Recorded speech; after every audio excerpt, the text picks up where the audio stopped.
DK ಸರ್ಕಾರದ ಮೊದಲ wicket ಪತನ. ಸರ್ಕಾರ ರಚನೆಯಾದ 2 ದಿನಕ್ಕೆ ಮೊದಲ ವಿಕೆಟ್ ಪತನ ಆಗಿದೆ. ಆಪ್ತರ ಮೂಲಕ ರಾಜೀನಾಮೆ ಪತ್ರವನ್ನ ರವಾನಿಸಿದ ರಾಮಲಿಂಗಾರೆಡ್ಡಿ. ಸಿಎಂ ಡಿಕೆ ಶಿವಕುಮಾರ್ಗೆ ರಾಜೀನಾಮೆ ಪತ್ರ ಸಲ್ಲಿಕೆ. ಈ ಹಿಂದೆ ಸಾರಿಗೆ ಸಚಿವನಾದಾಗ ನನಗೆ ಭರವಸೆ ನೀಡಿದ್ರು. ಬೆಂಗಳೂರು ನಗರಾಭಿವೃದ್ಧಿ ಖಾತೆ ಭರವಸೆ ನೀಡಿದ್ರು. ಕಳೆದ ಸರ್ಕಾರದ ವೇಳೆ ನನಗೆ ಭರವಸೆ ನೀಡಿದ್ರು. ಕೊಟ್ಟ ಭರವಸೆಯಂತೆ ನಾಯಕರು ನಡೆದುಕೊಂಡಿಲ್ಲ. ಸಿಎಂ ಕೈಯಲ್ಲಿ ರಾಜೀನಾಮೆ ಕೊಡಲು ಇಷ್ಟ ಇಲ್ಲ. ಬೆಂಬಲಿಗರ ಕೈಯಲ್ಲೇ ರಾಜೀನಾಮೆಯನ್ನ ರವಾನಿಸಿದ ರಾಮಲಿಂಗಾರೆಡ್ಡಿ. ಡಿಕೆ ಸರ್ಕಾರದ ಮೊದಲ ವಿಕೆಟ್ ಈಗ ಪತನ ಆಗಿದೆ. ಆಪ್ತರ ಮೂಲಕ ಈ ಒಂದು ರಾಜೀನಾಮೆ ಪತ್ರವನ್ನ ರಾಮಲಿಂಗಾರೆಡ್ಡಿ ಅವರು ರವಾನೆ ಕೂಡ ಮಾಡಿದ್ದಾರೆ. ಸಿಎಂ ಡಿಕೆ ಶಿವಕುಮಾರ್ ಅವರಿಗೆ ರಾಜೀನಾಮೆ ಪತ್ರವನ್ನ ಈಗ ಸಲ್ಲಿಕೆ ಮಾಡಿದ್ದಾರೆ ರಾಮಲಿಂಗಾರೆಡ್ಡಿ ಅವರು. ಈ ಹಿಂದೆ ಸಾರಿಗೆ ಸಚಿವನಾದಾಗ ನನಗೆ ಭರವಸೆ ಕೊಟ್ಟಿದ್ರು. ಆ ಒಂದು ಭರವಸೆಯಂತೆ ಈಗ ನಾಯಕರು ನಡ್ಕೊಂಡಿಲ್ಲ. ಹಾಗಾಗಿ ನನಗೆ ಬಹಳ ಬೇಸರ ಆಗಿದೆ. ಈ ಒಂದು ಪತ್ರವನ್ನ ನಾನೇ ತೆಗೆದುಕೊಂಡು ಹೋಗಿ ಕೊಡೋದಿಲ್ಲ ಅಂತ ಕೂಡ ಅವರು ಈ ಒಂದು ಪ್ರೆಸ್ ಮೀಟ್ ಮಾಡುವಂತಹ ಸಂದರ್ಭದಲ್ಲಿ ಹೇಳಿದ್ರು. ಈಗ ಸದ್ಯಕ್ಕೆ ಆಪ್ತರ ಮೂಲಕ ಒಂದು ರಾಜೀನಾಮೆ ಪತ್ರವನ್ನು ಕೂಡ ರಾಮಲಿಂಗಾರೆಡ್ಡಿ ಅವರು ರವಾನೆ ಕೂಡ ಮಾಡಿದ್ದಾರೆ. ಸರ್ಕಾರ ರಚನೆಯಾದ 2ನೇ ದಿನಕ್ಕೆ ಮೊದಲ ವಿಕೆಟ್ ಈಗ ಪತನ ಆಗಿದೆ.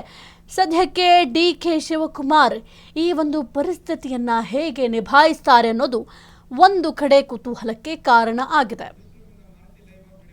ಈ ಕುರಿತು ಹೆಚ್ಚಿನ ಮಾಹಿತಿ ನೀಡ್ತಾರೆ ನಮ್ಮ ಪ್ರತಿನಿಧಿ ಮಾರುತಿ.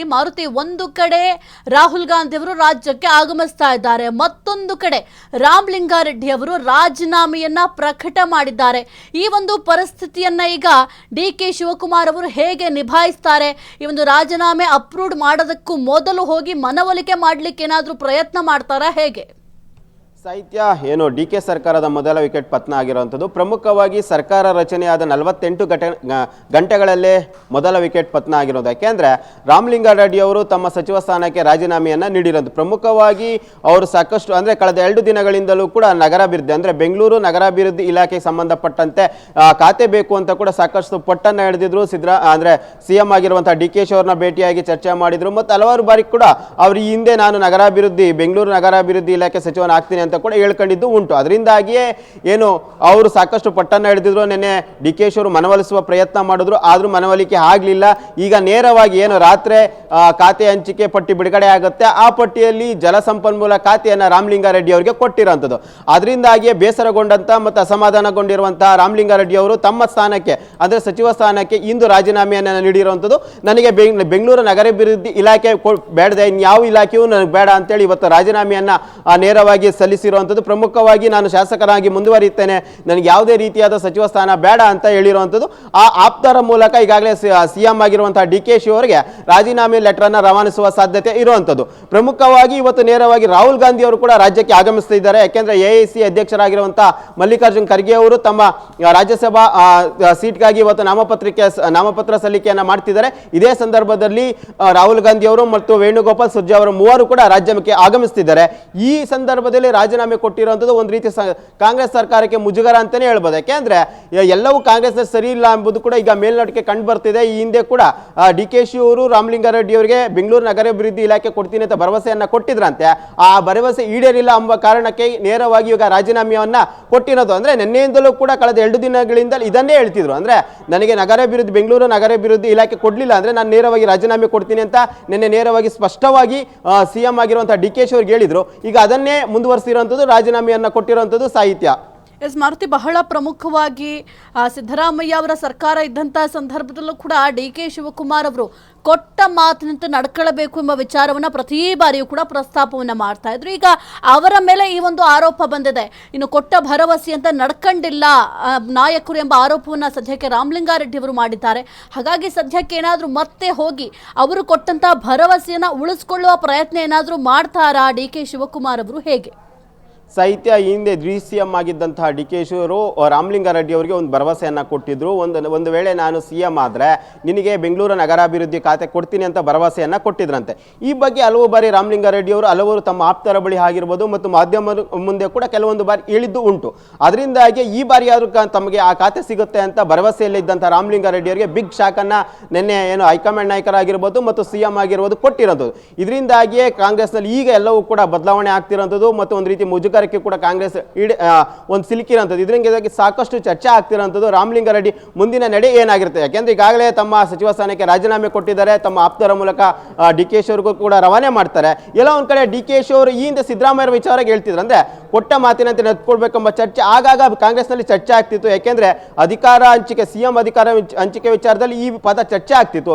ಈಗ ರಾಮಲಿಂಗಾರೆಡ್ಡಿ ವರ್ಸಸ್ ಮತ್ತೆ DK ಶಿವರೊಳಗೆ ಈ ಪದ ಚರ್ಚೆ ಆಗ್ತಿದೆ. ಯಾಕೆಂದ್ರೆ ಈ ಹಿಂದೆ ಕೊಟ್ಟ ಭರವಸೆಯನ್ನು ಈಡಿಸಬೇಕು ಅಂತ ಯಾವ ರೀತಿ DCM ಆಗಿದ್ದಂತ ಆಗ DK ಶಿವರು ಹೇಳ್ತಿದ್ರು, ಈಗ ಸಚಿವರ ಸಚಿವ ಸ್ಥಾನಕ್ಕೆ ರಾಜೀನಾಮೆ ನೀಡಿರುವಂತಹ ರಾಮಲಿಂಗಾರೆಡ್ಡಿ ಅವರು ಕೂಡ ಅದನ್ನೇ ಹೇಳ್ತಿರೋದು. ಅಂದ್ರೆ ನನಗೆ ಕೊಟ್ಟ ಭರವಸೆಯನ್ನು ಈಡೇರಿಸಿಲ್ಲ, ಅದರಿಂದಾಗಿ ನನ್ನ ಸ್ಥಾನಕ್ಕೆ ರಾಜೀನಾಮೆ ನೀಡುತ್ತಿದ್ದೇನೆ, ನಾನು ಮುಂದೆ ಶಾಸಕನಾಗಿ ಕೆಲಸ ಮಾಡ್ತಿದ್ದೇನೆ ಅಂತ ಕೂಡ ಹೇಳ್ತಿರೋದು. ಎಲ್ಲ ಒಂದ್ ಕಡೆ ರಾಹುಲ್ ಗಾಂಧಿ ಬರ್ತಿದ್ದಾರೆ, ಒಂದ್ ಕಡೆ ಇವತ್ತು ಆ ವಿಚಾರದ ಕೂಡ ಚರ್ಚೆ ಆಗುವ ಸಾಧ್ಯತೆ ಇರುವಂತಹ. ಪ್ರಮುಖವಾಗಿ ಇವತ್ತು ರಾಹುಲ್ ಗಾಂಧಿ ಬರುವ ಸಂದರ್ಭದಲ್ಲೇ ರಾಜೀನಾಮೆ ಕೊಟ್ಟಿರೋದ್ರಿಂದ ಕಾಂಗ್ರೆಸ್ಗೆ ಮುಜುಗರ ಉಂಟಾಗಿರೋದು ಉಂಟು. ಅದರಿಂದಾಗಿ ರಾಹುಲ್ ಗಾಂಧಿ ಜೊತೆ ಚರ್ಚೆ ಮಾಡುವ ಸಾಧ್ಯತೆ ಇರುವಂಥದ್ದು.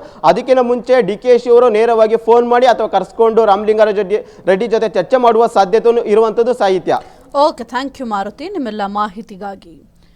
ಸರ್, DK ಸರ್ಕಾರಕ್ಕೆ ಈಗ ಬಹುದೊಡ್ಡ ಸವಾಲು ಎದುರಾಗಿದೆ. ಯಾಕೆಂತಂದ್ರೆ ಸಚಿವ ಸ್ಥಾನಕ್ಕೆ ಈಗ ರಾಮಲಿಂಗಾರೆಡ್ಡಿ ಅವರು ಅಧಿಕೃತವಾಗಿ ತಮ್ಮ ರಾಜೀನಾಮೆಯನ್ನ ಘೋಷಣೆ ಮಾಡಿದ್ದಾರೆ. ಇನ್ನು ಈ ಒಂದು ಸುದ್ದಿಗೋಷ್ಠಿ ನಡೆಸ್ತಾ ಇರುವಂತಹ ಸಂದರ್ಭದಲ್ಲಿ ಕೆಲವೊಂದಿಷ್ಟು ವಿಚಾರಗಳ ಬಗ್ಗೆ ಪ್ರಸ್ತಾಪವನ್ನು ಮಾಡಿದ್ರು.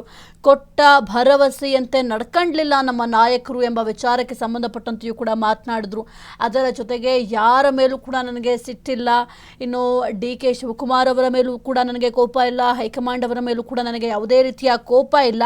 ಆದರೆ ನಾನು ಸಾಕಷ್ಟು ಇಲಾಖೆಗಳನ್ನು ನಿಭಾಯಿಸಿದ್ದೀನಿ, ಅದು ಕೂಡ ಸಮರ್ಥವಾಗಿ ಇಲಾಖೆಗಳನ್ನು ನಿಭಾಯಿಸಿದ್ದೀನಿ. ಏಕೆಂದರೆ SM ಕೃಷ್ಣ ಅವರ ಆಡಳಿತದ ಸಂದರ್ಭದಲ್ಲೂ ಕೂಡ ನನಗೆ ಬೆಂಗಳೂರು ನಗರಾಭಿವೃದ್ಧಿ ಖಾತೆಯನ್ನು ವಹಿಸಿಕೊಟ್ಟಿದ್ರು. ಆ ಒಂದು ಖಾತೆಯನ್ನು ಕೂಡ ಯಶಸ್ವಿಯಾಗಿ ನಡೆಸಿದ್ದೀನಿ. ಎಲ್ಲೂ ಕೂಡ ನನ್ನ ಒಂದು ಕೆಲಸ ಕಾರ್ಯವೈಖರಿಯ ಬಗ್ಗೆ ನನಗೆ ಅಸಮಾಧಾನ ಇಲ್ಲ. ಕೊಟ್ಟಂತಹ ಜವಾಬ್ದಾರಿಯನ್ನು ಬಹಳ ಅಚ್ಚುಕಟ್ಟಾಗಿ ನಾನು ನಿಭಾಯಿಸಿದ್ದೀನಿ ಅಂತ ಕೂಡ ಹೇಳ್ತಾ ಇದ್ರು. ಅದರ ಜೊತೆಗೆ ಅವರ ರಾಜಕೀಯ ಜರ್ನಿಯ ಬಗ್ಗೆಯೂ ಕೂಡ ಮಾತನಾಡ್ತಾ ಸಾಕಷ್ಟು ವಿಚಾರಗಳನ್ನು ಕೂಡ ಶೇರ್ ಮಾಡಿಕೊಂಡಿದ್ರು. ಇನ್ನು ಬಹಳ ಪ್ರಮುಖವಾಗಿ ಒಂದು ರಾಜೀನಾಮೆ ವಿಚಾರಕ್ಕೆ ಸಂಬಂಧಪಟ್ಟಂತೆ ಇನ್ನು ಜಲಸಂಪನ್ಮೂಲ ಖಾತೆಯನ್ನು ವಹಿಸಿಕೊಡಲಾಗಿತ್ತು ರಾಮಲಿಂಗಾರೆಡ್ಡಿ ಅವರಿಗೆ. ಆದರೆ ಈ ಒಂದು ಖಾತೆಯ ವಿಚಾರಕ್ಕೆ ಸಂಬಂಧಪಟ್ಟಂತೆ ಬಹಳ ಬೇಸರ ಕೂಡ ರಾಮಲಿಂಗಾರೆಡ್ಡಿ ಅವರಿಗಿತ್ತು. ಏಕೆ ಅಂತಂದರೆ ಕಾಂಗ್ರೆಸ್ ಸರ್ಕಾರ ಅಧಿಕಾರಕ್ಕೆ ಬಂದಾಗಿನಿಂದಲೂ ಕೂಡ ರಾಮಲಿಂಗಾರೆಡ್ಡಿ ಅವರಿಗೆ ಈ ಒಂದು ನಗರಾಭಿವೃದ್ಧಿ ಒಂದು ಖಾತೆಯ ಮೇಲೆ ಕಣ್ಣಿತ್ತು. ಅದರ ಜೊತೆಗೆ ಸಿದ್ದರಾಮಯ್ಯ ಅವರ ಸರ್ಕಾರ ಇದ್ದಂಥ ಸಂದರ್ಭದಲ್ಲೂ ಕೂಡ ಈ ಒಂದು ನಗರಾಭಿವೃದ್ಧಿ ಖಾತೆಯನ್ನು ಕೊಡಬೇಕು ಅಂತ ಕೂಡ ಕೇಳ್ಕೊಂಡಿದ್ರು. ಆದರೆ ಆ ಒಂದು ಸಂದರ್ಭದಲ್ಲಿ ಕೆಲವೊಂದಿಷ್ಟು ಮಾತುಕತೆ ಕೂಡ ಮಾಡ್ತಾರೆ ರಾಮಲಿಂಗಾರೆಡ್ಡಿ ಅವರು ಮತ್ತು ಸಿದ್ದರಾಮಯ್ಯ, DK ಶಿವಕುಮಾರ್ ಅವರ ನಡುವೆ ಕೆಲವೊಂದಿಷ್ಟು ಮಾತುಕತೆ ಕೂಡ ಆಗುತ್ತೆ. ಆ ಒಂದು ಸಂದರ್ಭದಲ್ಲಿ ಭರವಸೆಯನ್ನು ಕೂಡ ಕೊಡ್ತಾರೆ. ನಾನು CM ಆಗುವಂಥ ಸಂದರ್ಭದಲ್ಲಿ ಅಂದರೆ DK ಶಿವಕುಮಾರ್ ಅವರು, ನಾನು CM ಆದಾಗ ಖಂಡಿತವಾಗ್ಲಿಯೂ ಕೂಡ ನಿಮಗೆ ಬೆಂಗಳೂರು ನಗರಾಭಿವೃದ್ಧಿ ಖಾತೆಯ ಜವಾಬ್ದಾರಿಯನ್ನು ನಿಮಗೇ ನೀಡ್ತೀನಿ ಅಂತ ಕೂಡ ಮಾತುಕತೆ ಆಗಿತ್ತು. ಆ ಒಂದು ಮಾತುಕತೆಯ ಪ್ರಕಾರ ನಾಯಕರು ನಡೆದುಕೊಂಡಿಲ್ಲ ಅಂತ ಸದ್ಯಕ್ಕೆ ತೀವ್ರ ಅಸಮಾಧಾನವನ್ನು ಕೂಡ ರಾಮಲಿಂಗಾರೆಡ್ಡಿ ಅವರು ವ್ಯಕ್ತಪಡಿಸಿದ್ರು. ಜೊತೆಗೆ ಸಿದ್ದರಾಮಯ್ಯ ಅವರ ಸರ್ಕಾರ ಇದ್ದಾಗಲೂ ಕೂಡ ನನಗೆ ನಗರಾಭಿವೃದ್ಧಿ ಸಚಿವನಾಗುವ ಇಂಗಿತ ಇದೆ ಅಂತ ಕೂಡ ತಮ್ಮ ಇಂಗಿತವನ್ನು ವ್ಯಕ್ತಪಡಿಸಿದ್ರು. ಇನ್ನು ಇತ್ತೀಚೆಗೆ ಏನೀಗ ಒಂದು ಸಚಿವ ಸಂಪುಟ ವಿಚಾರಕ್ಕೆ ಸಂಬಂಧಪಟ್ಟಂತೆ ಕೆಲವೊಂದಿಷ್ಟು ಬೆಳವಣಿಗೆಗಳು ಕೂಡ ಆಗ್ತಾ ಇತ್ತು. ಇನ್ನು DK ಶಿವಕುಮಾರ್ ಅವರು CM ಆಗಿ ಪ್ರಮಾಣ ವಚನವನ್ನು ಸ್ವೀಕಾರ ಮಾಡಿದಂತಹ ಸಂದರ್ಭದಲ್ಲಿ ರಾಮಲಿಂಗಾರೆಡ್ಡಿ ಅವರು ಕೂಡ ಸಚಿವರಾಗಿ ಪ್ರಮಾಣ ವಚನವನ್ನು ಸ್ವೀಕಾರ ಮಾಡಿದ್ರು. ಆಗಲೂ ಕೂಡ ಅವರು ಇದನ್ನೇ ಹೇಳ್ತಾ ಇದ್ದಿದ್ದು, ನನಗೆ ಬೆಂಗಳೂರು ನಗರಾಭಿವೃದ್ಧಿ ಇಲಾಖೆಯ ಜವಾಬ್ದಾರಿಗೆ ಬೇಕು ಅಂತ. ಇನ್ನು DK ಶಿವಕುಮಾರ್ ಅವರ ಬಳಿಯೂ ಕೂಡ ಈ ಒಂದು ವಿಚಾರಕ್ಕೆ ಸಂಬಂಧಪಟ್ಟಂತೆ ಪ್ರಸ್ತಾಪ ಕೂಡ ಮಾಡಿದ್ರು. ನನಗೆ ಬೆಂಗಳೂರು ನಗರಾಭಿವೃದ್ಧಿಯ ಒಂದು ಸಚಿವರಾಗಬೇಕು ಅನ್ನುವ ಇಂಗಿತವನ್ನು ಕೂಡ ವ್ಯಕ್ತಪಡಿಸಿದ್ರು.